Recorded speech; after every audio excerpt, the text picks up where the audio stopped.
With my birthday picks, I tend to try to go back to pieces of my past to think of, where I was in relation to the pick in question. It has been kind of like that for the most part. Secret of Nim, Advent Children, The Goonies, and so on. And I had a couple of ideas for these movies that kinda, sorta were part of my childhood to an extent. Something like, say, Bad Nuts and Broomsticks, for example. But I thought of something else that was a bit more easy to digest, and technically had to do. So, this movie that we're about to do, called simply Dinosaur, I'm sure Jordan Peele would be so proud of this title, was in development since the 80s, mid 80s at the very best, because anime special artist and responsible Phil Tippett had a couple of, dinosaur related projects that he did, and thought that doing a Disney movie about dinosaurs would have been cool to exploit that. He even recommended Paul Verhoeven to actually be a director of that. I'm sure if he stuck around, he would have turned the carnivores into an allegory for fascism, but one can only speculate. The movie basically languished a lot because, unsurprisingly, the special effects were hard to actually pull off. And in the early 90s, our good old friend Kathleen Kennedy told Phil Tippett, I think Steven Spielberg is called and he wants you for his next movie, which turned out to be Jurassic Park, of course. This movie continued to languish until our other good old pal Michael Eisner decided, you know what, this needs to be revived. And the script went through a lot of different changes. Originally, the protagonist was supposed to be a single Styracosaurus going on a road trip with a single lemur, and these aspects are still in the movie but expanded upon. At one point, the script was supposed to be a parallel to Noah's Ark tale. Again, Michael Eisner, the same guy that suggested how Pomp and Circumstance was supposed to be done in Fantasia 2000. And this basically leads to me to an extent. I'm in a movie theater, barely 9-year-old, to watch Fantasia 2000, and I get a prelude, an interview with Roy Disney in English, just subbed, where he talks about the accomplishments of the company over the decades. It's actually very informative. I don't know if it's actually on Disney Plus in a separate format. Talks about the collaboration with Pixar for Toy Story, the early usage of CGI and stuff like the Wade Mouse Detective, and how all it leads to their next big project, which will be the 2000 year release of course, Dinosaur, finally gracing the movie theaters in America specifically in May of 2000. In my country, arrived in December. My childhood. So as you can imagine, this movie is kind of a mess in terms of actually how it was being made. Two directors, which can we talk about, more as the movie goes on.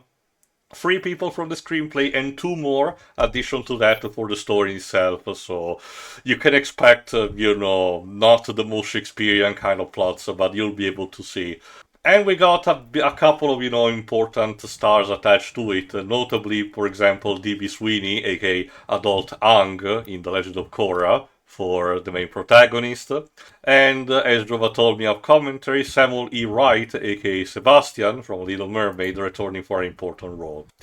But anyway, we can talk more about the movie as it goes on, so start your copy on the black screen right before the custom Disney logo, the one that is a searchlight on a, orange, yellow, and brown type of, Walt Disney Pictures kind of logo. In 3, 2, 1, click.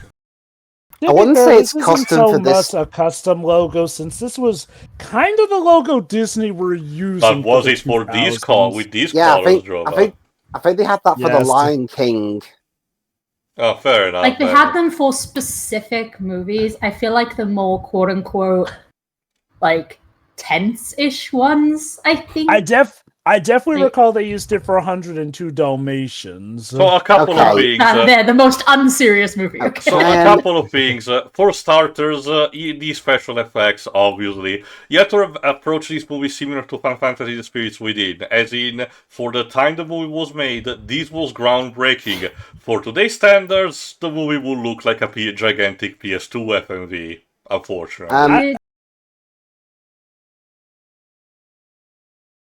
I actually saw this movie on its cinema release. Who else did? Same. I saw it in theaters as well. I remember being hyped for it because of Possibly the most famous trailer for this movie, which, if I recall correctly, was like the first 2 to 5 minutes of the film just played out, essentially. In fact, I'm not sure if it came out, how close our release was to the US one. I will check now. In the meantime, Shiri, what you were going to say? I don't remember seeing it in the cinema, but we did have it at home, and the video game. Oh, yes, goody. there were quite a few video games for this. Okay, we had the PlayStation. Legendarily, I was supposed to actually, if I forgot Shiri, I was supposed to actually get that at one point. It was during the part of school where I was trading in video games one for another. I was supposed to get that by giving my copy of Colin McRae 2.0 or something. But instead, that's how I got Final Fantasy 7. So, oh, wow. Okay. The events in life. I found the difference. The film released in the US on May 19th, 2000. It came out here in the UK October 13th. The best 2000. of Halloween releases. Like I said, I can only assume it was to capitalize on October half term. My country came out in December instead. So the technique that they used is that they have, for the most part, live action ambient with CGI touches for example, some of the environment if something has to happen. And then they put, the rest of the CGI, for the dinosaurs all over the place or the other animals. Speaking of which, you have to approach also this movie similar to Jurassic Park in terms of suspension of disbelief, in terms of how dinosaurs are portrayed, because it's basically a romanticized version of dinosaurs for the most part. I mean, it is a Disney movie about talking dinosaurs. One thing you'll find that's interesting, though, is that this dinosaur movie does not follow the usual cast of dinosaurs you would expect, essentially. That's right, there's not your usual Apatosauruses. Or Stegosauruses. Or even the Triceratops, since this one is going for more of a, Jurassic Age. And we got even that for the villain of the movie. Instead of the T-Rex, we have, as a callback to Legion of Fantasia, the Carnotaur. If you know anything about paleontology, this is kind of hilarious because the discovered actual Carnotaurs were a bit tinier than this. Yeah, that's the thing. They buffed the Carnotaur heavily for this one. That being said, a lot of people have seen the Carnotaur as one of the most diesel Disney villains, essentially. Like most predators, he's violent, but holy cow, this Carnotaur don't mess around. Literally starts by murdering a bunch of kids in the nest, essentially. Although it seems to be more of an accident. And remember, this initial sequence is basically a giant callback to the Rite of Spring in Fantasia. The dinosaurs are chilling, the carnivore actually shows up, everyone starts running amok, one dinosaur is lower than the others and get killed. The newest one.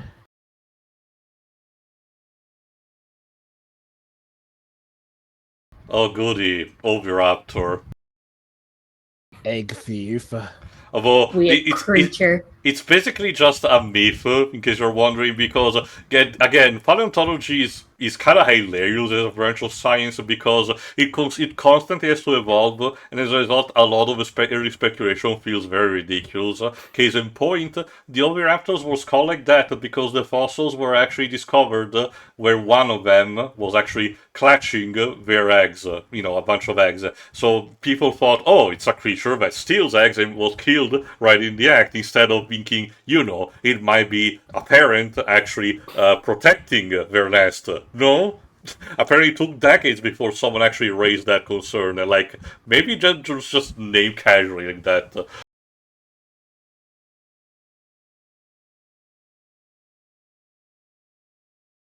The entire scope was done by James Newton Howard, but this particular piece has been used to death by documentaries. Mm-hmm. Wonder if Walking with Dinosaurs pinched it.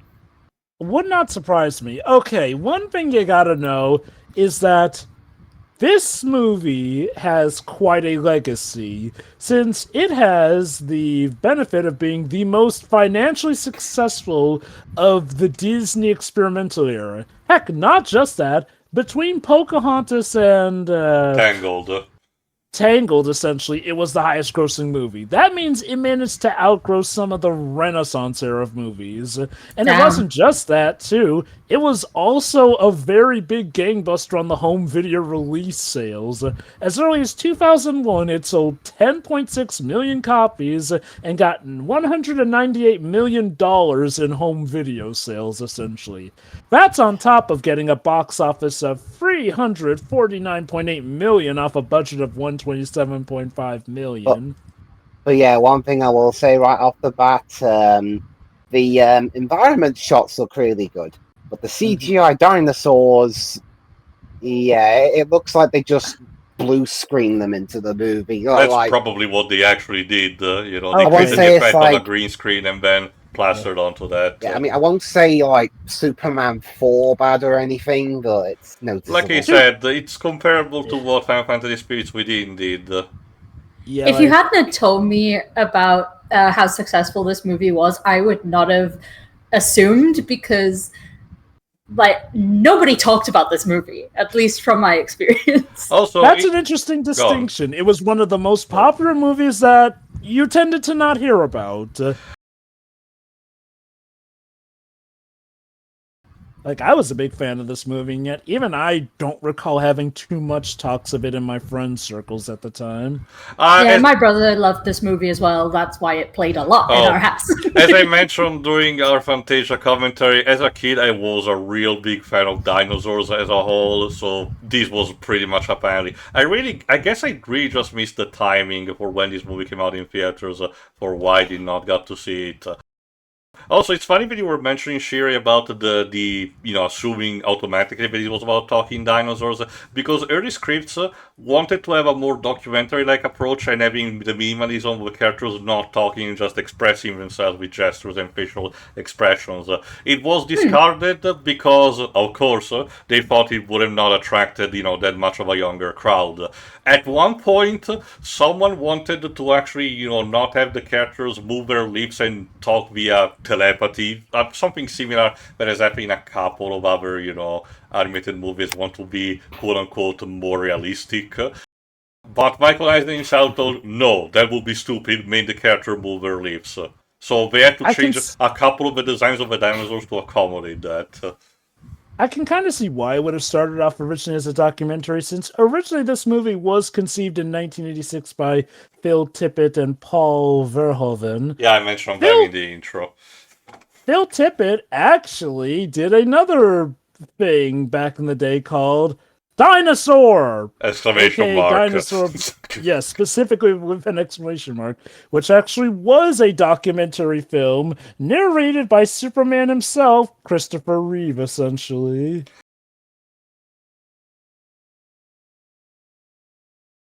All right, let's check a bit about our cast. The protective female lemur is played by Alfre Woodard. She will go on to be Sarabi in the Lion King remake, among a few MCU projects that she'll be in. She's still doing movies to this day.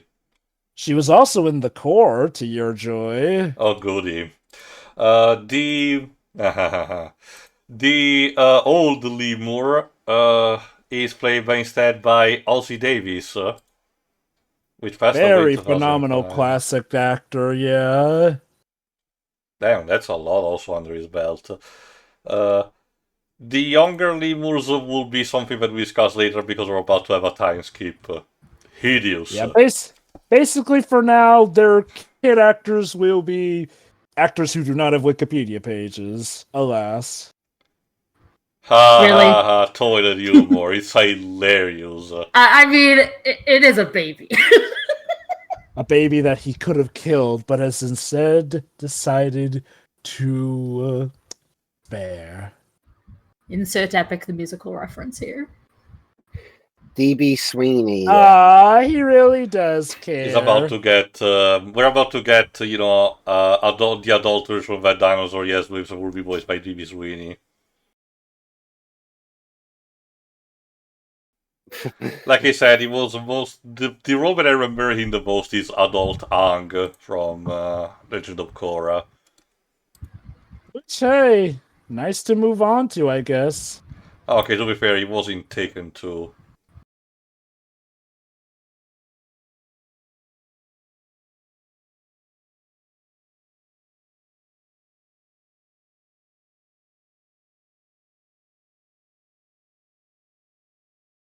I mean, yeah, I can't be mad at this movie for its effects. Like, getting mad at it for its looks these days just doesn't feel fair, since it really was the best that they could do at the time, and I do recall it looking great. So yeah, this is our protagonist, Aladar, Aladar, which is yeah. supposed to be an iguanodon, so it's super hilarious because iguanodons were mostly herbivores.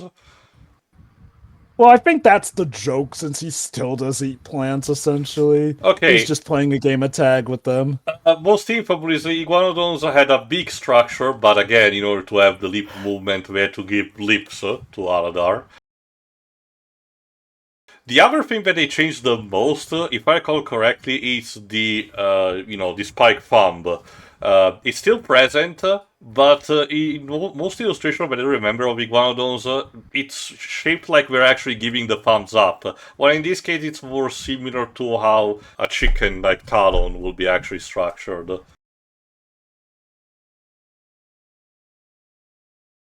God, I remember iguanodons were added as some of my favorite dinosaur things to this movie.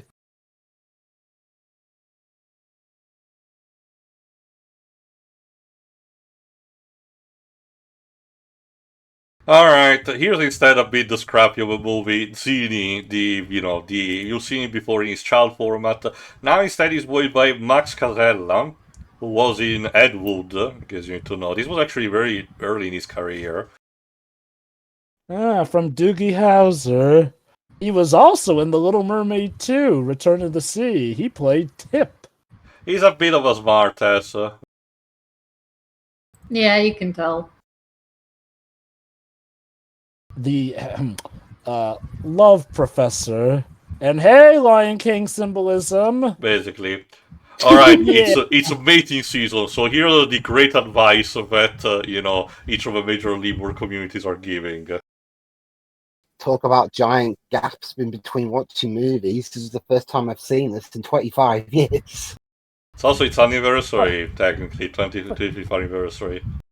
Fun fact, actually, Max Casella played Timon in the original Broadway production of The Lion King, alongside Samuel E. Wright, who played Mufasa in that Broadway show as well, too, in addition That's to fun. being Sebastian in the Little Mermaid movie. So, yeah. Again, to give him credit, it looks like they went for an all-star cast, which, to be fair, it was Disney. They had the money to throw, so might as well have that quality there.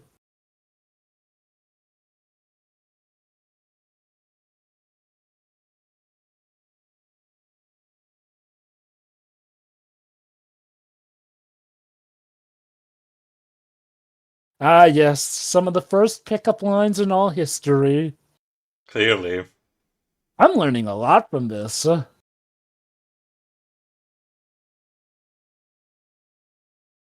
And yeah, as you're hearing right now, we've got Lebo M choir usage. Again, similar to Lion King, which, yeah, in ways one could kind of consider this a dinosaur answer to Lion King, which, it's Disney. Lion King was basically their attack dog and being the highest grossing movie of all time. So nothing wrong with taking a few cues from yourself. It also kind of helps because, remember, the entire process of the making of Lion King is that it's supposed to be a timeless movie. Because there is no presence of a precise geographical location in no man whatsoever, it could take place at, well, any point in time where those animals were alive, which is actually kind of neat. So they probably wanted to recapture, some of that kind of feeling, just, of course, with the knowledge that this is in the distant past. Also, that young female Lemur that we see in Suri, she instead played by Kairi's VA, Hayden Panettiere. Well, I don't think. Well, this came out 2 years before Kingdom Hearts. Yes. At this Again, point, it's she, I think she had done already. Was she in A She was Bug's Dot in A Life? Bug's Life. Yeah. Okay. It's funny to imagine a Kingdom Hearts world where basically they would go, okay, Hayden, you remember that movie where you were a prehistoric monkey? Yeah, we're gonna need you to reprise that role in addition to being Kairi and Shion.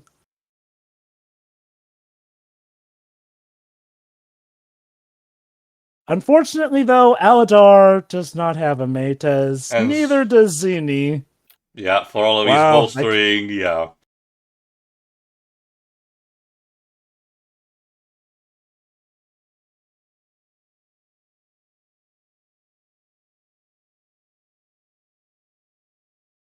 One of these days, I'm going to come across a movie where a character says, "Oh well, better luck next year," but then they die before the next year happens. It's then- funny then- you and mention then- that. And then the guy that said it remembers that he said it, and he's like, "Oh shit, did I cause this?"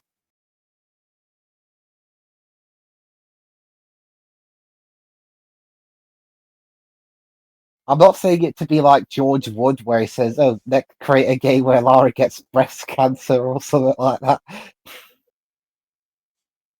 Speaking of games, essentially, what I do remember be careful playing what you wish for, Aladar, because God has listened to you and he's not pleased with what you said. Oh boy. Right, first you can't get a girlfriend, and now you're all about to die. This has been a day, huh? Like we're just one step closer to a character saying what could possibly go wrong. Yeah, but well, here's the question: is it going to be darker than the ending of the Dinosaurs TV show? Well, that was an ice age. In here, as you can imagine, we're about to recreate the meteor that created the Gulf of Mexico. Although it's more of a big question mark because the movie is not super precise about it. We don't know where exactly we are. If it's a colony of lemurs, it's supposed to be, the region that eventually will lead to the island of Madagascar, I guess, but it doesn't particularly match of how Pangea was actually, at the time. I don't know, guys. I'm looking forward to Dinosaur 2 Asteroid Anguish. You will see later that, the movie tries to go for a Land Before Time vibe of a group of dinosaurs wanting to migrate to greener pastures, so... I don't know. Again, just think of it as just a generic meteor instead of, the big one.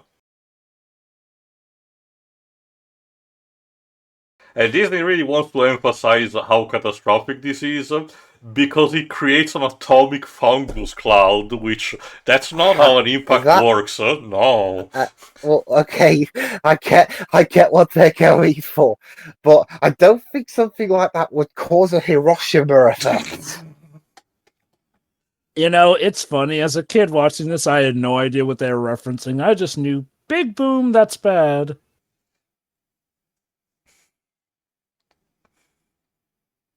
Still up in that tree, Aladar. You have literally longer legs than any of us. You're our best help out of here. Pretty much.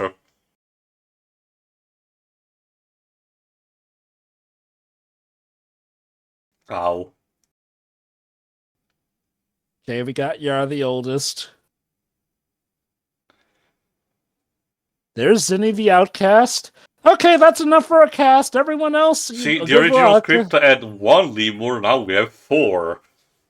In all shapes, sizes, and ages. I can imagine in the production meeting, I need more lemur. Michael Eisner bangs his fist on the table. We need more lemur. Yeah, I want it now. Now, knowing that this was mainly shot in live action, I have to wonder, did they pull off some of these effects with explosions and everything that they would later, No, I work can in the imagine they just animations had the for? basic environment, maybe some of it, trees demolished, they actually did something like that, a bit of a pyrotechnic, but for the most part, they added stuff in post. You know what this reminds me of nowadays? What?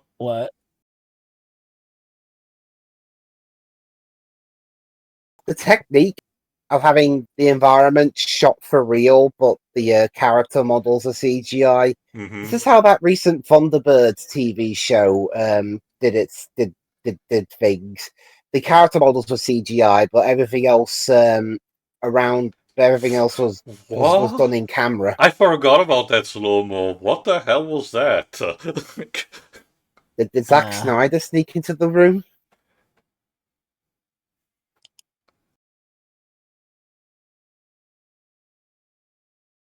So, yeah, Dwibs, about that thing you were saying about lamenting not hooking up, but then your whole species does. All the other lemurs are dead. Yay! Going to have the equivalent of the, destroyed hometown in RPG. If only you hadn't said that, mate. This is all your fault. Not enough fire for that. So what, you're saying that eventually the extinction of dinosaurs happened because one dinosaur grumbled too much and God overheard it? I mean, that checks out with the Old Testament, Jova. Yeah, it's like, well, what True. did the dinosaur say? Was he like, I can't believe I couldn't mate with that girl I liked. I'll try again tomorrow. Also, remember, one of the original scripts was supposed to be having more direct religious parallels, and you may notice that some of them still are here in the movie. The idea that Aladar's, egg, washed from the river, saved from, from being killed, is clear a parallel to Moses, as we will see later that is a more clear reference to the Exodus, him taking control of a group of people and leading them to their safety. So some of the stuff is still in the movie, just not as overtly as it was originally. Maybe God didn't want the rejects to risk being turned into incels, so he thought he'd put a stop to it right now. Did we mention one of the directors' previous movies? No, go on. Ralph Zondag previously made We're Back, a Dinosaur Story. Talk about typecasting. So Which one was minute you made a a- movie about the dinosaurs returning, and now he's making a movie about one of the dinosaurs' darkest moments.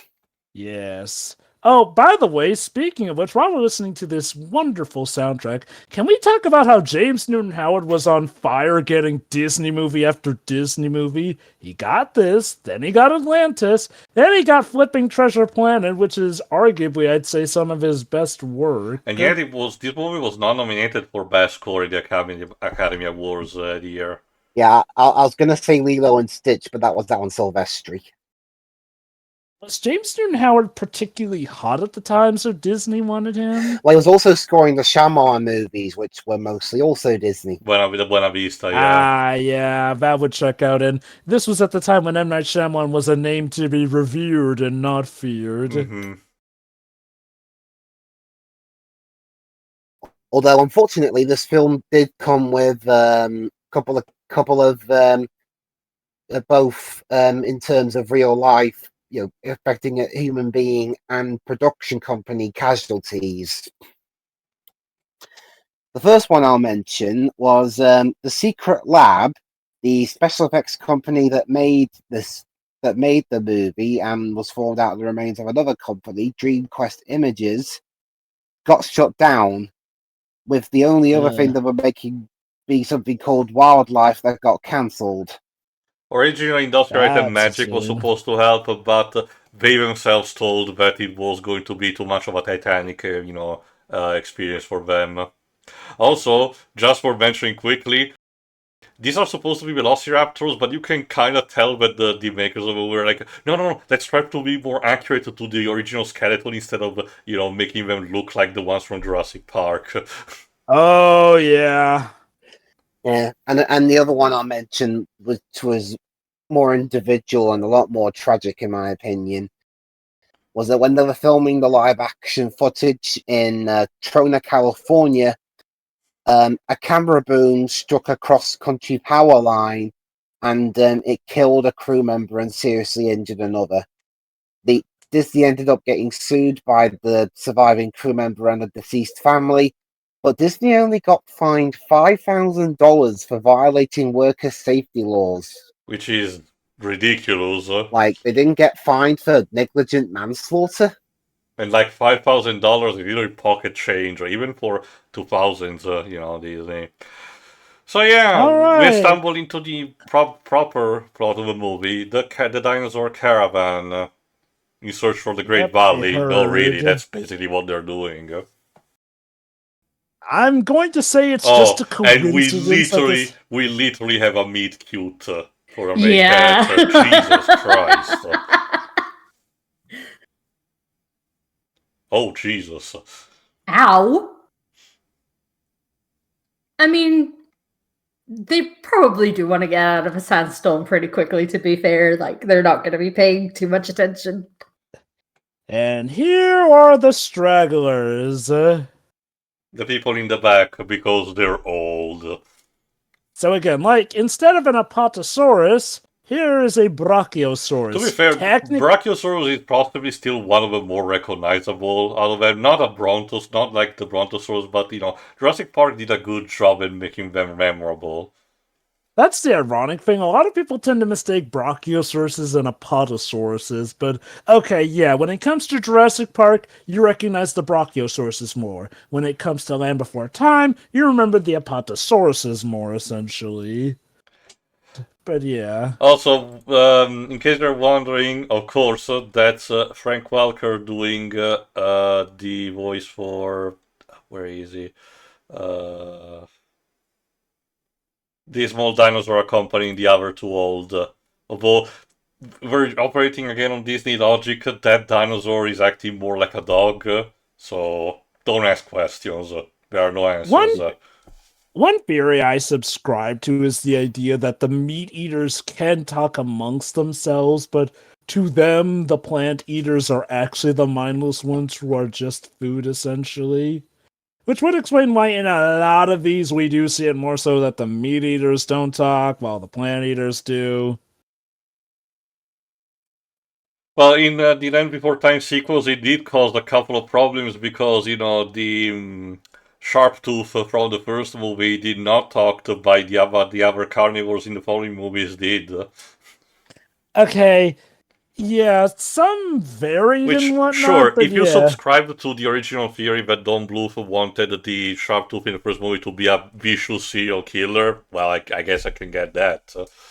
Which is ironic because by the time of the last Land Before Time movie, the kids have killed more T-Rexes than we can count. Jesus Anyway, Christ. to talk about the old dinosaurs, Baleen, the Brachiosaurus, is voiced by the late.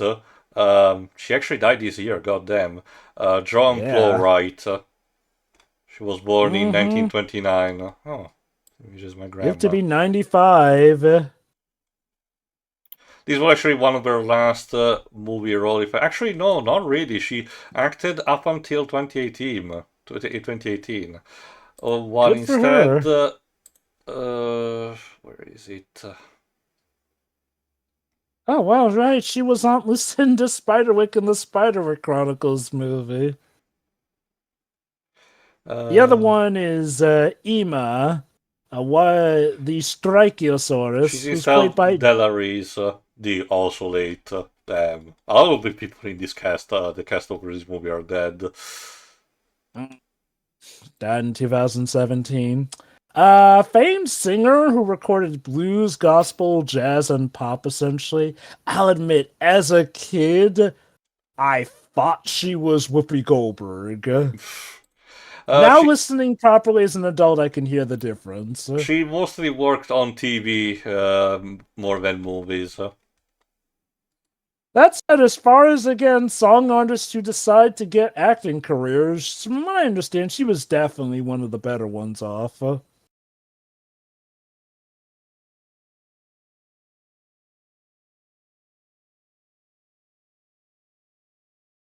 I've got like a scale of, say, Rihanna at the bottom to... I'm pretty sure I'll put someone at the top, I don't know who. Also, apparently Baleen's was originally supposed to be an old male Brachiosaurus that was supposed to be voiced by Chris Farley, but because he died in 1997 when the movie was still in production, they rewrote the role for John Plowright. Oh yeah, let's talk about the two grumpy leaders. Kron is voiced by Samuel E. Wright, as we mentioned, Sebastian. Bruton is instead by Peter Siragusa, which was also in Cloudy with a Chance of Meatball. Basically, somebody went, hey, what if we made a dinosaur Darwinist, essentially? That's Cronus, He's such a dick. Yeah. Basically... and guess what? That's the love interest's brother. Well, of course it is. So the big dickhead is voiced by Sebastian. Yeah, his sister. The actor has range. Yeah, he can go from a crab. fun-loving little crustacean to giant dickhead. And remember, he played Mufasa in the original Broadway cast for the Lion King musical, His so... sister Nira is voiced by Juliana Margulies, which apparently was in ER. She's still acting to this day, but I don't recognize a lot of it. Oh no, she was in Snakes on a Plane in 2006. Oh god, Snakes on a Plane. We A have movie to that tackle exists- that A someday. silly movie. A movie You that know, existed to try and be a meme, and it was one for a bit. Well, that's the thing. Snakes on the Plane was such a phenomenon that apparently the Snakes on the Plane effect was coined from it. Ergo, where in spite of the popularity of a meme, the movie still tanks at the box office. That's right, it was the original Morbius of its time. Although the Asylum still could not resist and made their own mockbuster out of it, Snakes on a Train. Ugh. They really got lucky with Sharknado going Oh, gangbusters. that's the thing, Job. Someone that I know in my country made a video retrospective on the Asylum. They haven't spent a single year in the red.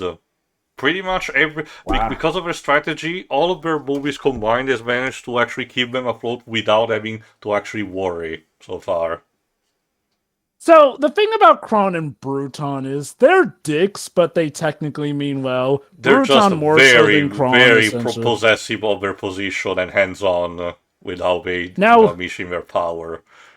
Now, to Bruton's credit, he is concerned that there are meat eaters indeed tailing behind them. So the idea is stick together as a herd, and you won't get picked off easily, essentially. Kron, however, takes it a step further, since... Ah, yes, the love monkey.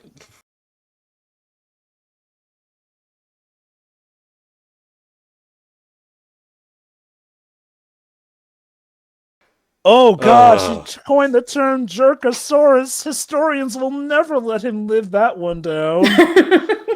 To be fair, Joe, Also, remember, around this time, the major dinosaur consultant for movies in general, since it was, the end of the 90s, early, little 2000, was, you know him, you love him, Jack Horner. Yes. Mr. I hate so much the T-Rex and I love my Spinosaurus aegypticus. God. That is probably the epitome of how badly researched. It's also sad because the Spinosaurus, I argue, is still a cool dinosaur on its own. It's just that it was instrumentalized. Pretty much, yeah. Honestly, I feel like... Okay, the accuracy or lack of their whatnot, nobody probably would have minded that as much if it weren't for, again, how it was used in Jurassic Park 3. Ergo, killing off the beloved T-Rex. But I digress. Let us now go to what is basically, like Tia mentioned, the main meat and potatoes, the journey. So the thing with Kron is this, essentially. He was concerned that Aladar wasn't with the younger ones. That is because, as far as Kron's concerned, it's literally survival of the fittest. So, yeah, the oldest behind, including the giant Brachiosaurus, perfect meat to keep the predators, distracted. There was also supposed to be, a couple of more perilous scenes and a couple of the dinosaurs in the horde actually dying properly, as you see potentially in scenes. Apparently, storyboard showcased that one scene was such scenes was the dinosaurs having to pass through a river, and a bunch of Ichthyosaurus, I think, were supposed to actually attack and kill a lot of them. It was actually supposed to be very dark and brutal, but only the storyboard remained as a special feature in the DVD. I'm definitely willing to bet that this desert scene is meant as an homage to Fantasia as well. Very likely. Again, this movie tries to, at the same time, not to be like Land Before Time in Jurassic Park, but at the same time, homage instead what Disney did with Fantasia.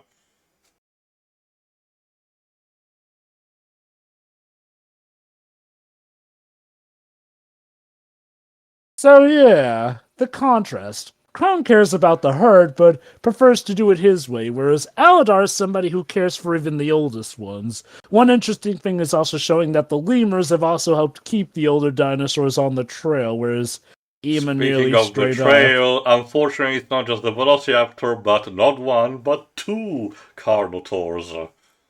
Okay, I forget if at any point it's kind of implied that one of these Carnotaurs is the same Carnotaur from the start of It's the possible, movie. but it's never specified. And don't worry, folks, it doesn't mean that Aladar will go on a rip-roaring, bloody path of revenge against the Carnotaur who killed his siblings. He is He doesn't even literally know none the that. wiser about that. Yeah. Nobody knows. Not even the lemur. Mm-hmm. Which you just know. Nowadays, there would probably be a movie where the Carnotaur goes, "Oh, I recognize you. You were the lone egg of that nest of which I dispatched life That's the thing, Joe, from." but even if it's the case, not even the Carnotaur will know, because as you noticed from the beginning, it was kind of an accident. He just stomped accidentally on the nest. Pretty much. And, Oh, shit. yeah. Turns out your intel on water was Outdated. Apparently this is supposed to be a consequence from the meteor, but it's so bizarre. It tries to combine the modern interpretation of the extinction of the dinosaur with the meteorite with the old one that was told in Fantasia of the desertification of the planet, and it just feels About odd. that, mate. Yeah, basically the river is dried up. Those are actually bone props. You can tell it's a practical effect. See, again, they're basically combining a bit of the environment of the with the CGI, but at the same time putting some practical effects to make it more seamless, which I kind of dig. Don't worry, guys. We can still make water. We'll just cry all our tears into the lake. Clearly.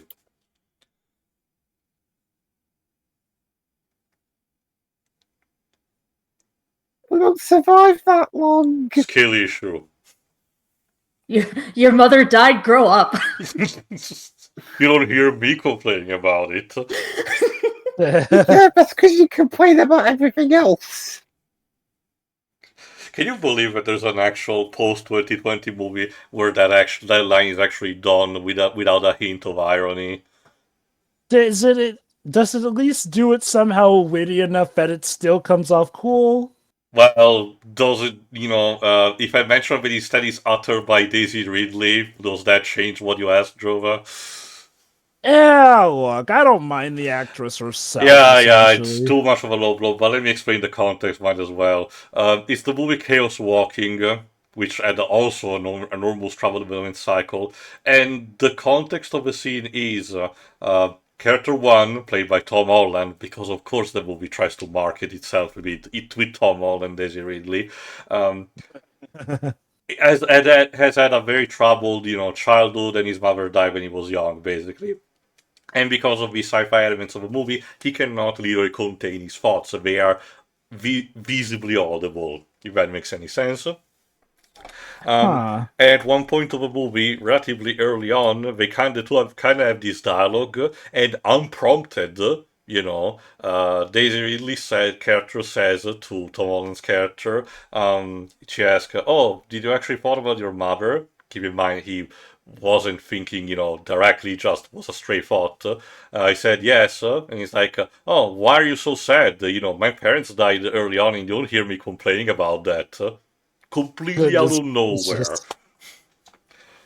Anyway, to be on point, out of coincidence and luck, Adar has managed to find the water hole. This is actually one of the mini games in the CD-ROMs games. I recall, I played the CD-ROM version of this game as opposed to the PlayStation or Dreamcast version. But Crom, being a sore loser, instead of actually saying, "Oh, cool, we can actually, properly drink," instead sees that as an attack to his position. I wanted to find Bro, water. let me, my brother in Christ, let me tell you very clearly, not every single action is a political affront to you. And yeah, everyone's a little water crazy, so yeah. Like, let the old people drink. Oh my god.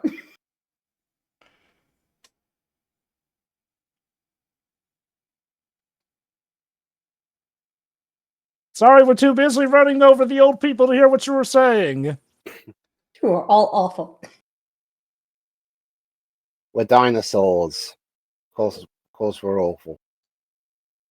Numbers slow-mo. God, I forgot To about these. show. It's like, what Meanwhile, happened Bruton. there? Meanwhile, Bruton took a scout to check out the perimeter like Crone ordered. AKA, red shirt, because guess what's about to happen? Well, nice knowing you, buddy. Going to die. What? It's just a name character and Again, a red nameless. shirt. Oh no, nameless! Goodbye, Ensign Red Shirt. We hardly knew him. Literally. Which is, yeah, it's true.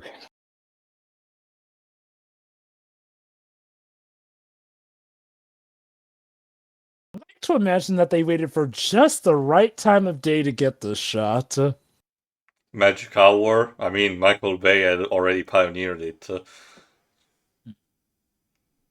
And unlike with with a movie with actual actor, they did not need to have too much of a problem of losing light because different takes had to be taken. They probably had some of the easiest jobs in actually filming these shots, and yet they still managed to fuck up. Yeah, because somebody actually died during the making of this movie, which makes me wonder if very dangerous special effects were used at some point. No, just the aerial shots, but apparently they were careless with that. Which again, it's just incompetent.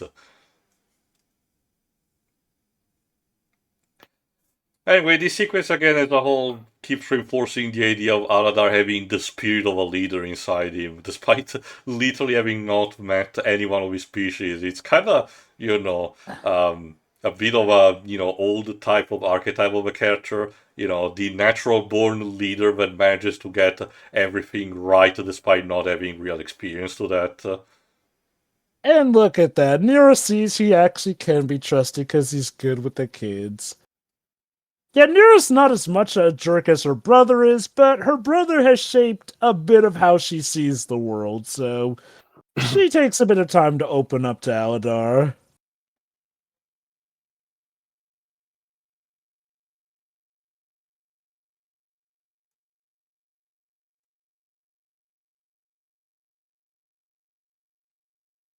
Now, how good would this be as a Kingdom Hearts world, I wonder? Love that the Lemur's just, the Lemur wakes up her dad, he's like, oh, this is getting good. To answer your question, Jova, yes, I totally would want that. Just have, Sora being another Iguanodon, similar to how it happened with Lion King. And have, Donald and Goofy being other, species. That would be cool, yeah.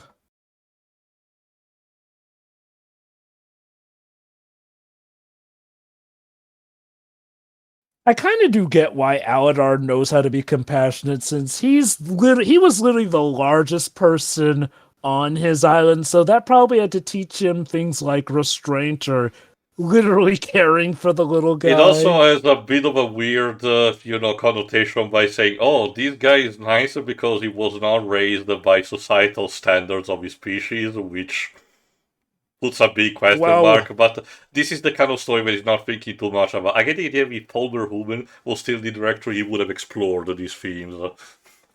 Well, you did compare it to Moses, so yeah, here you go.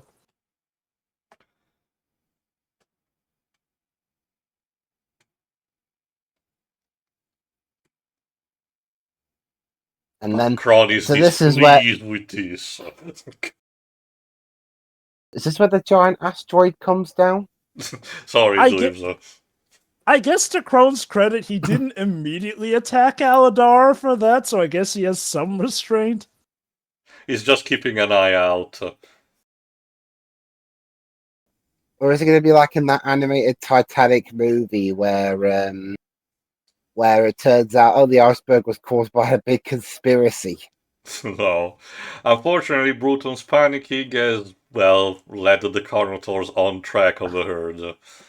Like, Kron's a jerk by suggesting that his hide will slow them down, but he does have a point that, unfortunately, Bruton is leading them.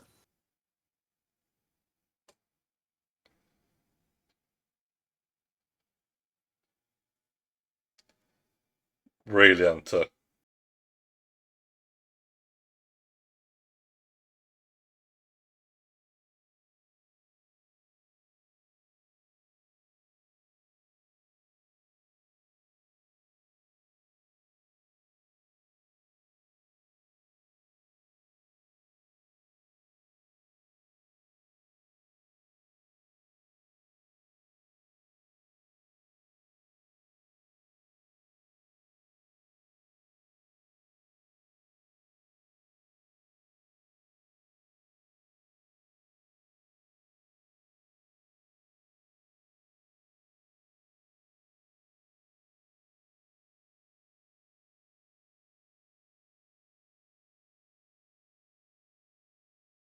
Okay, right. I forgot. There's the Ankylosaurus who Yeah, I kind of mentioned. is treated like a dog. Like I mentioned, I think it's voiced by Frank Welker, and like I said, it's kind of like with Pluto. Don't ask questions, there are no answers.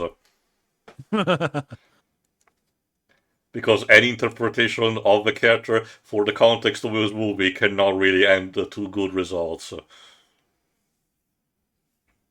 But yeah, unfortunately, they may have been left behind. Hey, Jurassic Park callback. Okay. Shit, the unfortunate side effect is that creating the water holes helps the Carnotaurs too. I'm sure that they'll appreciate it and not kill us. Oh wait, no. To them, it's just a drink to go with the main entree.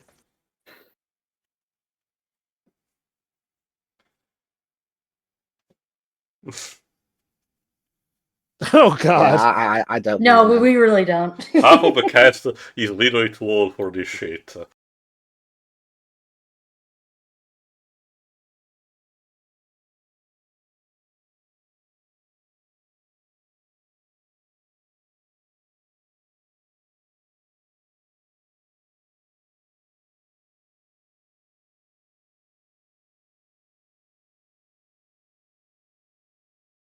Oh hey, Bruton. Hmm. Unfortunately, it looks like he was the one left behind. There you go. Since he got attacked while escaping the Carnotaurus, he was too weak to keep And up. remember, unlike the others, he did not got to drink.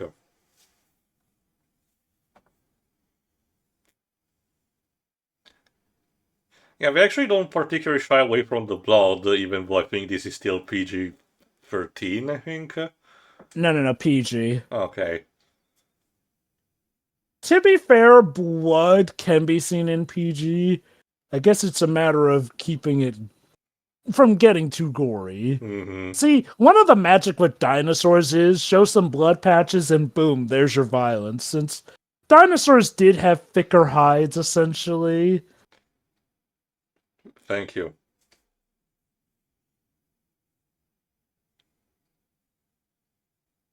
Huh. Well, shelter.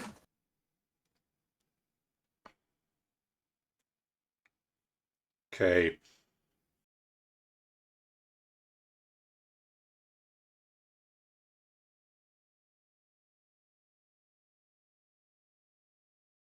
And dry's a bit overrated.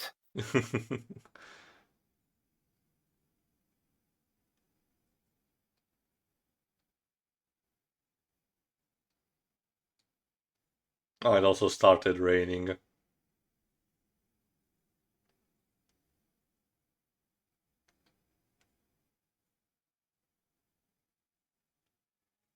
You know, you could have fainted inside. No, it needs to be more theatrical, Jova. And also give another occasion to Aladar to showcase how good he is.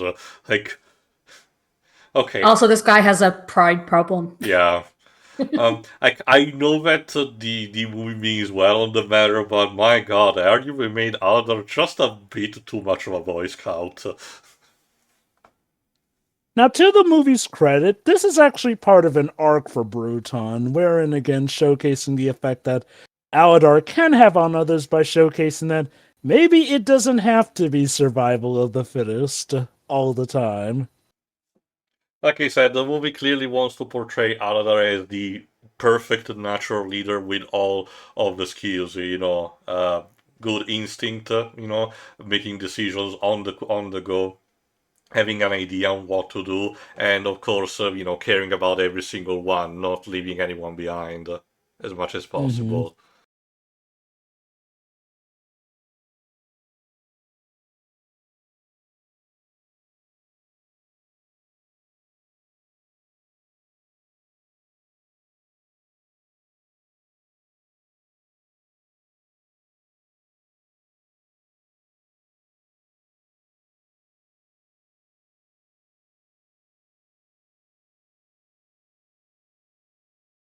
I do wonder if they were going for an allegory to Spike for Land Before Time with Earl. Possible.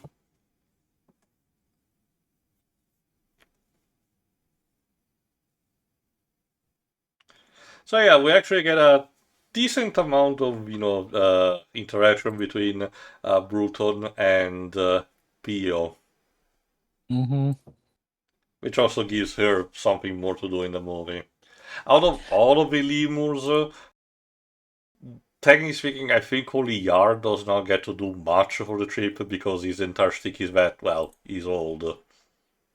I honestly thought that was Suri. You were thinking of I don't really recall Suri getting to do much other than be cute. She did help finding the two younglings that were in the cave before. The movie clearly tries to have true. a balance by having each of the lemur do something particularly important during this journey. Even Zini with his sour fare, tried to push Adar to, talk with Nira. It does also showcase how it doesn't matter how big or small you are, you can have a purpose. Like I mentioned, we did see Zini also helping steer Ima back onto the trail when she was staring off since she was kind of dozing.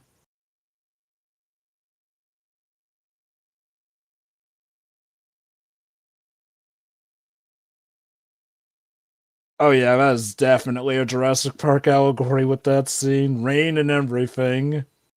Thunder, rain, and lightning. Danger, water rising. I mean, technically, yeah.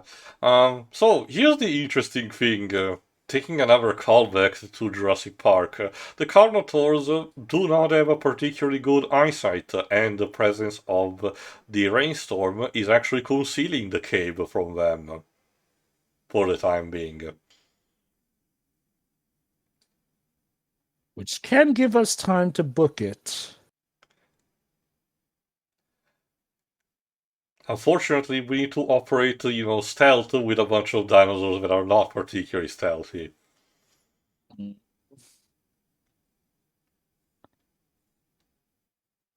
Case in point. Oops. It's always a single object. God damn. Kind of like the bottle in the beginning of Resistance 3. That's why you do a thing where you throw another object in another direction. Now, if only one of us had opposable thumbs and enough strength to move a boulder. Kick it. Oh, crud. Yeah, unfortunately, that now. Yeah.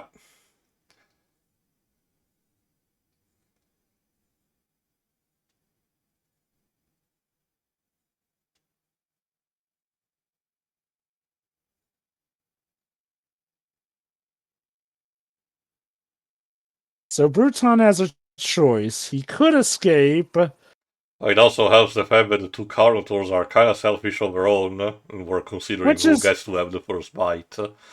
Which is weird because the movie implies that they're mates. I think the smaller one's supposed to be the female and the larger one's supposed to be the male. I don't think the movie... maybe it's a behind-the-scenes things that were explained, because I don't think the movie ever tells. Oh, yeah. Like, if it was ever elaborated, that would be behind-the-scenes stuff. So Bruton is pretty good and strong, but even he's going to have trouble against two Carnotaurs. But he does have an idea. Knock them into the supports. Produce a cave-in.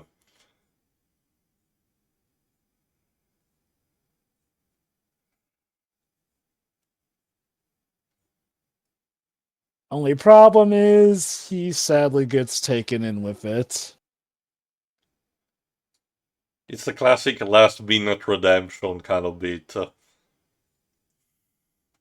I would say it's not completely last minute since we did get some to it, but yes, Bruton essentially did have a minor Out of the arc. two between him and Kron, he's definitely the one that the movie wants to be more sympathetic and showcase that despite his position, and yeah, you get to see the body. That's again potential callback also to Mufasa, but in this case, I think it's a bit more morbid. Oh yeah, like this one pretty much just lets you know when people are absolutely Possibly dead. a remnant from how darker the original script was. We're not crying him awake. Nope. Unfortunately, the larger Carnotaur survived.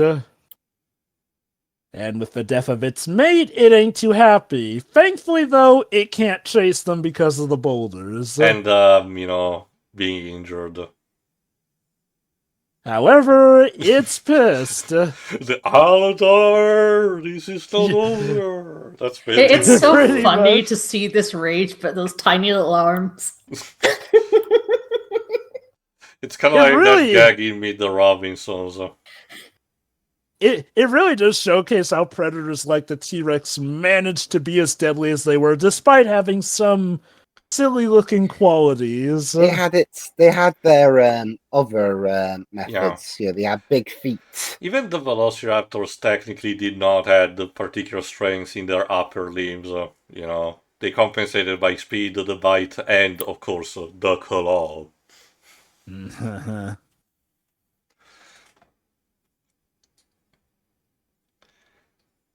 Interestingly enough, since we've been comparing this to Lion King, turns out we are not completely alone in that regard, since Disney took a few cues from their promotional marketing of The Lion King for this movie. Basically, like I mentioned, the promotional rollout for this movie actually began with a teaser trailer attached to Toy Story 2, similar to what happened with Lion King.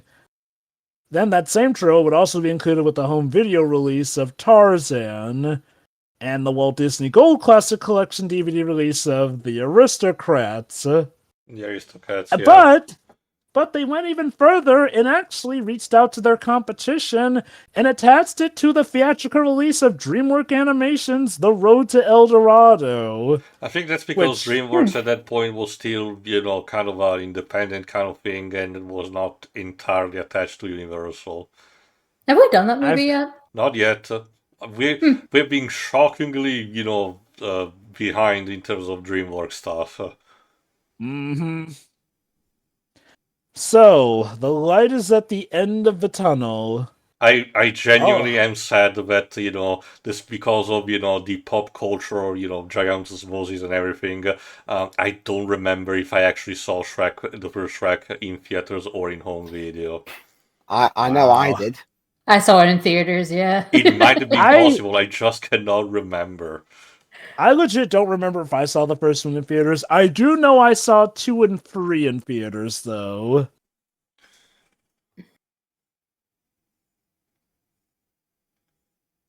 Was 4 in theaters?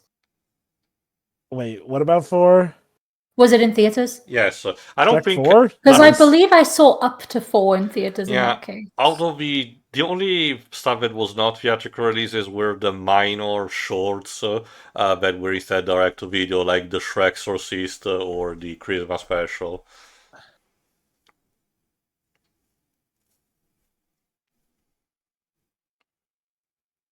This is the, moment of darkness for Aladar to say, oh, we're supposed to give up, but here's instead the Brachiosaurus telling me to get stuffed. Which is, again, sort of similar to what Lion King did back in the day, basically saying, yeah, things are tough, things are screwed up, but what are you going to do? Just cry and die?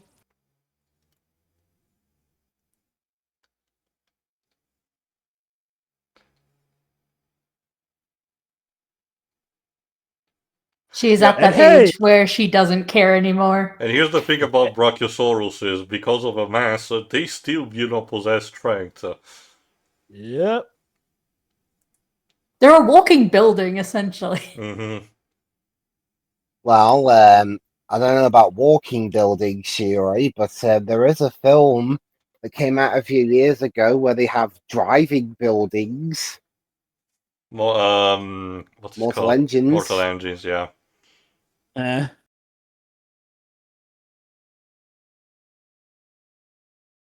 we go. Lights! That Beautiful light! Literally at the end of a tunnel. Mm-hmm.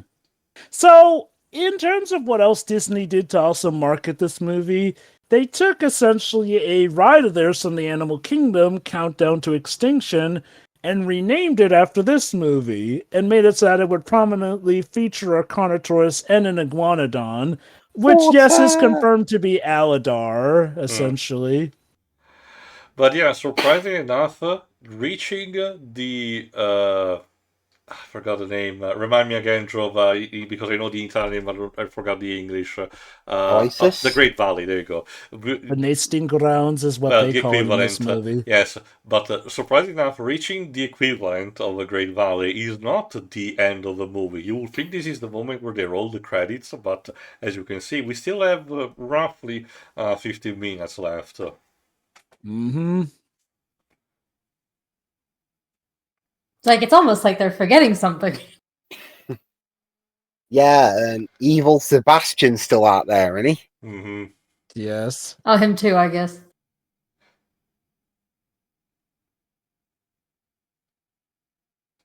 Surfing! Well, okay, Because I remember, haven't. the 90s weren't completely dead yet. That's one film I haven't seen yet. They mentioned earlier, We're Back, a Dinosaur Story. Oh, you haven't seen Oh, yet? really? You haven't seen that one? I haven't, no. Its peak, we're trying to compete with Disney, but at the same time, we're trying to be similar to Don Bluth. I was going to say, wasn't it more we're trying to be Don Bluth? Because if I recall correctly, wasn't that during Disney's... Well, okay, to be fair, even during Disney's dark era, people were trying to be Disney. I grew up around the height of the Renaissance. It's a very flawed, to mention briefly, it's a very flawed movie with there is something to be appreciated, but not that much. So here's the problem. The way Crone has in mind, the geography is shifted to the point where there's now a sheer drop. Which, to be fair, if you get when you get down to it, it provides more of a natural barrier against predators. But at the same time, as we mentioned, the herd cannot make through it, so they need to be diverted. And Crone's about to try and force the whole herd to climb it. Crowley's a jerk, no question about it, but you kind of have to admit, things have not gone his way for one single step of his journey. And I guess maybe they were going just fine until that damn Aladar crossed his path.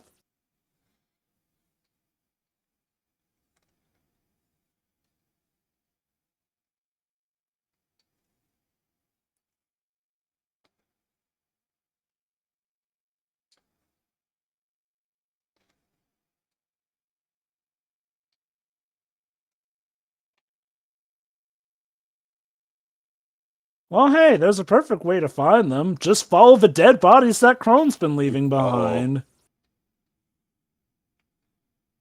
Well, that unfortunately also means that the Carnotaur is still there. And what's worse, the Carnotaur is also tracking the herd. And let's see, a giant herd trying to climb what's essentially a wall kind of makes it for easy pickings.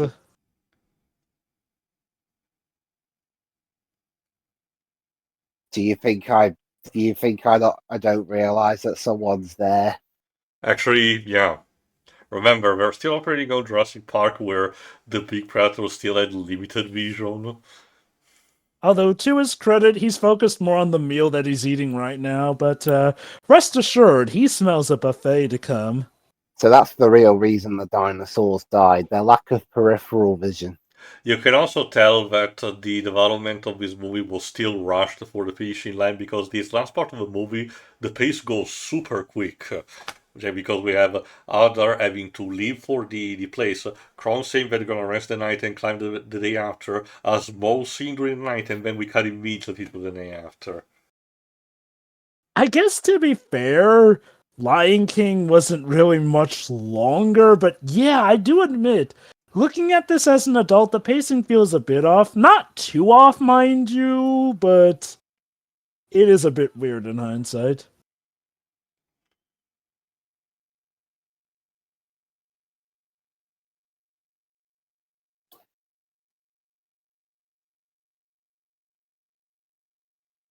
Well, actually, there's only one Carnotaur now, but still. You could all just run it over. That's the thing. They're very fearful of it.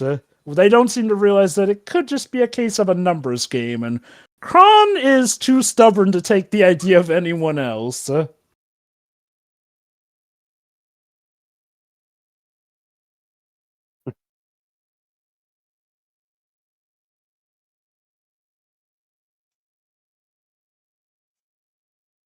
Okay, we're doing this now.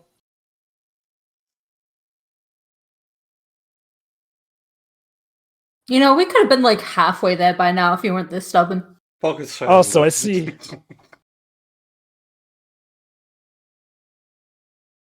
Also, apparently he took some cues from Scar in blinding the enemy.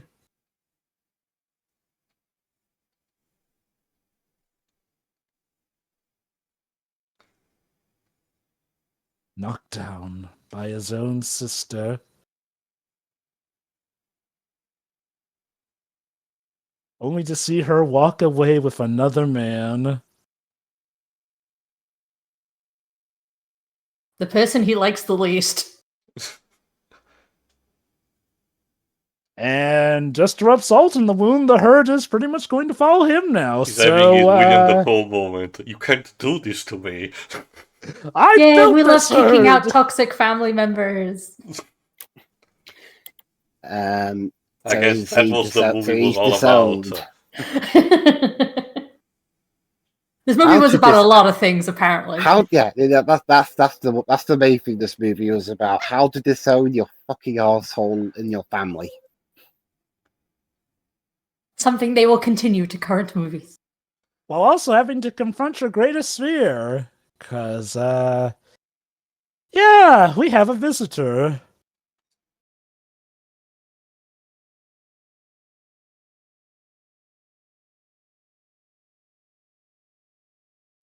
Full of spite. I do like to imagine that the Carnotaur, while it does see an entire meal, is absolutely intent on ripping Aladar a new one. See, compared to Land Before Time, where you can make still the argument that the Sharptooth was still acting instinctual despite everything, in this case you can basically say that this particular Carnotaur actually has a personal motivation against Aladar.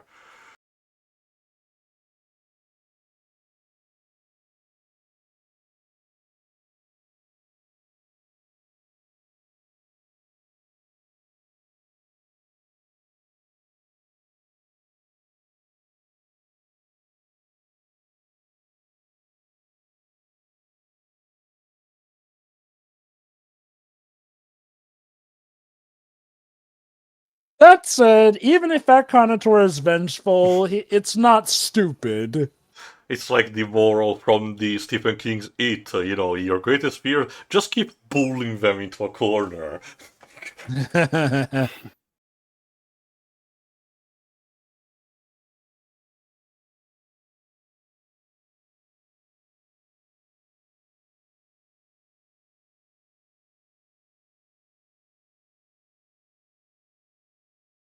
So Ah, you're instead, stubborn. just goes for a more easy picking.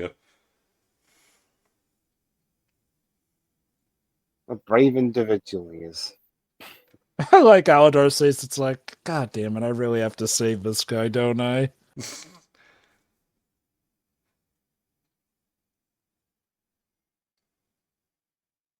Oh no, it's the consequences of my actions. Also, surprising, despite not having, mobility for the upper limbs, the Carnotaur manages to be a very good climber. Good strong legs. Adapting. So yeah, like they said, sheer drop, which means nowhere to go. I mean, he kind of did this to himself. Oh, yes, he did. It literally breaks his back on that stone.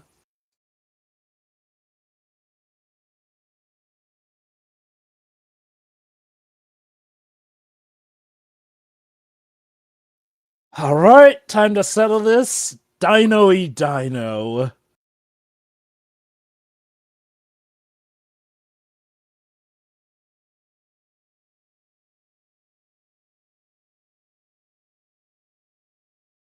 Uh-oh.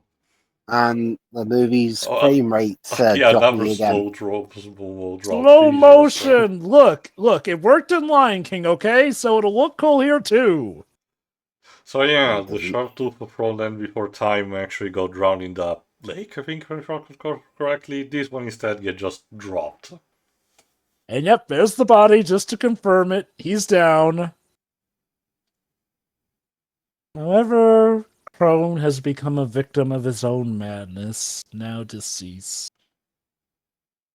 And while he was a jerk, it is still her brother that she has to now say goodbye to. Yeah. You're an asshole. Basically. Yeah, that's my eulogy. My brother was a guy who existed. It was Thank definitely you for coming, everybody. It was That's the nicest definitely I the can say funnest about one it. of I'll all go time. home. And All right. and as is tradition for funerals of dinosaurs who were dickheads, we're just going to leave them for the buzzards to take care of. I mean, it's not like we can bury him really up there. Like, That's why you push him off and then push some of the boulders off. It's yes, bury him with the bury. That's like burying a man with the guy who killed him, essentially, since he'd be buried with that Carnotaur. yeah, he deserves a bit better than that, I think. I'll just leave him there. Yeah. The funny thing was, Shuri, when you said he deserves that a bit better, I couldn't tell if you were talking about Hey, Kron look. or the Carnotaur. Up No, at the beginning, which means they recycled the prop from the beginning. But hey, this time they won't be squashed flat. The So, egg yeah. that I always thought looked like a potato. You also know what this means. This was, I think, before Little Mermaid 2, which means that Anador is canonically one of the first Disney characters who canonically bangs. That's sinking in. It's- Again, remember, Zini is played by Tip from Little Mermaid 2 as well, so how's that for a connection? And if I recall correctly, Samuel E. Wright did reprise his role for that movie as well.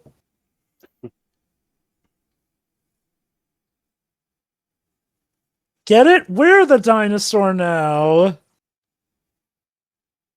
Perspectives and all that. I'm just glad that this movie missed entirely the 3D craze.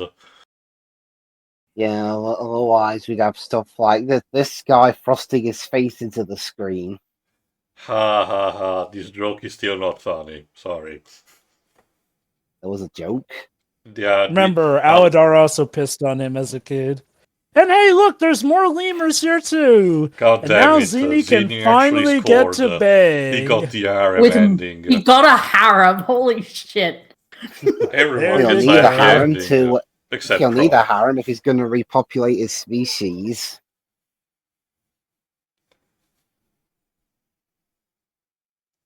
And so the dinosaurs lived happily ever after. But then one dinosaur said something particularly interesting. What's that giant rock falling from the sky? The end. Yeah, so rather, okay, I can imagine the reason why this did not get the direct-to-video treatment is because the CGI would have been too expensive to make realistically. Yeah, And I guess they probably budget would have considered. contained. I guess they didn't want to do like a complete animation shift to just 2D either. Mhm. And honestly, I think Oh, it's fine. hello, narrator.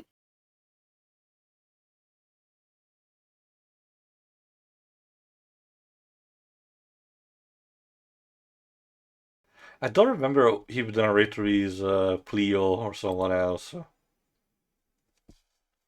You know, the interesting thing, though, is that in spite of not getting a sequel, this movie did, again, get a legacy. It got a Disney World ride, it got video games, it got sales, and if I recall correctly, it even got to show up in Once Upon a Studio as well. Yes.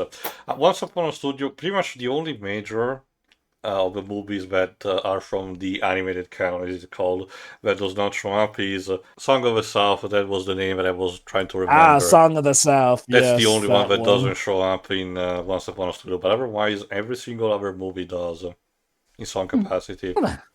Song of the South is weird since, okay, even ignoring how Disney are cowards regarding that movie, some people do debate if it's to be counted as an animated movie or technically more of like a live-action movie with animated bits peppered in, like Mary Poppins and Bedknobs and Broomsticks, essentially. Once Upon a Studio is a borderline fanfic how it applies some cases because one of the thing that abuses me about the fan shot that they have, Little Sister and her boyfriend. basically. Nani, yeah. Mhm. In that final group shot, they are wearing Johnny Fedora and Alice Blue Bonnet from Make My Music. Like, what the Huh. hell? I completely missed that, but Jesus, But wow. anyway, for the purpose of this movie, no post-credit scene, so unfortunately this did not, this word so far hasn't shown up in Kingdom Hearts, but only time will tell. Dreams. Is Kingdom. If it gets into Kingdom Hearts, is it gonna have it's gonna have a level where mash A to stop the asteroid. But yeah, biggest issue here is the effects. Specifically on the dinosaurs, they really have not aged well at all. Years later, honestly, I think the CG in Jurassic Park has aged better, and that came out 7 years before. The story itself is fine, if nothing that spectacular. Although it is interesting to hear Sebastian voice a complete knobhead. The music's alright. It's nothing I'd remember in a few weeks, but I mean, it's James Newton Howard. It's going to at least be somewhat decent. Yeah, again, he was on a roll with his Disney films between 2000 to 2002 at least. I'm pretty sure he probably did more as well. I know in 2003 he would do the Peter Pan score, which, while that was technically a Universal score, would be a score that even Disney would use for some of their commercials too. To be honest, that's really all about I can say about the movie. It's fine. I mean, it's certainly a wonder of animation when it came out, but that's not aged well. And I'd say this is a more middle of the road kind of Disney movie, in my opinion. I mean, in terms of Disney movies that came out in 2000, I won't compare them too much because it's not entirely fair, but I much prefer The Emperor's New Groove. Mm-hmm. All right. But yeah, that's it from me. Shiro. Well, I certainly enjoyed that a lot more now than I did back then. Like, dinosaurs have never been my thing, like, even now. But I did have a good time rewatching this, actually. It's pretty straightforward, and yeah, the movie does look iffy. And to be honest, like, it is noticeable throughout, but it isn't really unsettling until they do, like, the really close-ups. Mm-hmm. So, I don't know. I think it looks fine. Like, we've seen worse we've seen, older movies like this that have aged far worse. But also, damn, the whole thing about this being essentially a live and CG hybrid, damn, what happened with The Lion King? Jesus Christ. Yeah, the 2019 Lion King. That's the thing. Like, I mean, to give them credit, the CGI looks so amazing that many were fooled into thinking that they were using live action backgrounds don't worry, like John, Dinosaur. give it a few years and it will start, showing its age too. It wasn't so much that, it was more like everybody's so expressive. Like, where was that energy? That is a good point. Like, it's that movie has been dogged on so much, and I know I'm beating a dead horse, but like, I feel like it's relevant to talk about after watching this movie because it's essentially the same situation. Like, why did you do it like that? Well, when you think about it, sure, remember, Dinosaur took inspiration from The Lion King, and one could argue that the live-action remake of Lion King took inspiration from some of the cues of Dinosaur, but did them worse, essentially. Like, you learned nothing. But yeah, aside from that, I did actually quite enjoy this rewatch, so yeah. All right, Jova. I liked this movie as a kid, and I'm happy to say I still like it now. Well, yeah, the obvious thing is it's aged a bit visually, but I'm going to have to agree with Shiroi that even though it's noticeably aged, I do feel like in a lot of cases the CGI models actually blend relatively well with the environment. It's definitely quite a labor of love they did, especially if we're to assume that most of the effects were actually rendered with CGI, because while the dinosaur models do look a bit more cartoony, for the most part the environmental effects do look like they are legit going on in real life, essentially, for the most part. There are some outliers, but that one's less on the uncanny side, essentially. As for the story, it's simple, but this is a case where simple works just fine. It's a movie called Dinosaur, and I'm proud to say I certainly got dinosaurs doing dinosaur things, essentially. But overall, it's a good story with an overall enjoyable cast of characters. Even if some don't get to do as much, I was never really bored or put off with any of the characters. It's got some nice life lessons of how no matter someone's height, size, or age, they shouldn't be left behind, and well, it certainly does good in giving karma to the antagonist, while also giving a redemption to Bruton as well. That's nice. It's a movie that is clearly taking some inspiration from Lion King, but it's doing it in a way that I wouldn't call it a ripoff, more so one that's taking inspiration and I'd say hitting the right notes. Could it have been a bit longer? Yeah, I do kind of agree with you that the last bit's a little rushed, but I will say it still doesn't bug me per se. For the most part, I'm still fine with the pacing of the movie. Are there some things that I think could have been done differently? Well, yeah, especially now in modern day and age, but I do feel like for what we had at the time, it was definitely a phenomenal undertaking, and one that showcased what Disney could really do when they put their minds to being creative while also purposeful. Remember, this is the experimental era. Sadly, not all of their experiments turned out the best during that era. Dinosaur, I'm happy to say, is one that led the herd. And would, since, yeah, funnily enough, like Lion King, it would be a noticeably high grossing project, essentially. Apparently still didn't make as much as Lion King, since Lion King still held the crown until Frozen came to town, and then got surpassed by the live-action Lion King. Remember, this was also the year 2000, so this was the moment where, Disney not started to see be enough, anymore the cool thing to see in theater, just, on a mid-phase. It's literally what's happening right now with the MCU, basically, regardless of the quality of the movies. So essentially, yeah, Dinosaur was quite a success story in that regard. That even when Disney were having a bit of a fall from grace, Dinosaur was just that good, I guess, for the general audience that it pretty much made them all the monies, essentially. And you know what? I think it's earned that. Maybe people may not think too highly of this movie nowadays, but I honestly feel in the sea of quality, this is one that still keeps its mark as a movie that, did something incredibly new, and it isn't something that feels super dated because of it. I feel like there is at least still a point and purpose to the story rather than just trying to flex, essentially, because a movie that's made just to flex can eventually show its age in the worst way possible. This is one I still would actually recommend for the whole family to see to this day.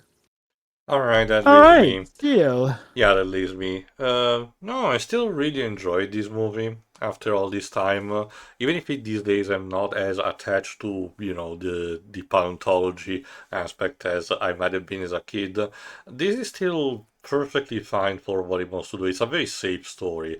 You can make an argument that Aladar is a bit too much, the Boy Scout archetype, but again, this was the formula, what was considered, perfectly standard at the time.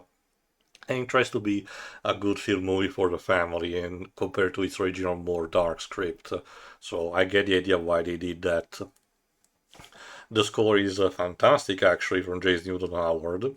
The animation, as everyone has mentioned, unfortunately has aged for the worst. But again, I did remember when I was a kid that I thought it was fine, not particularly super impressed by it, but I thought it was, well, on par with what was going on at the time. Again, this would have been the equivalent of a gigantic PS2 FMV, similar to what Final Fantasy Spirits Within ended up. The voice acting is fine for the most part, and the type of characters associated to that, are also fine. Some aspects could have been ironed out, but I can live with what the final product is. And honestly, as I said, this should have been a Kingdom Hearts World 2 games ago. The fact that it still hasn't happened is baffling to me. Especially because this is not a flop and it's not really remembered as a black stain.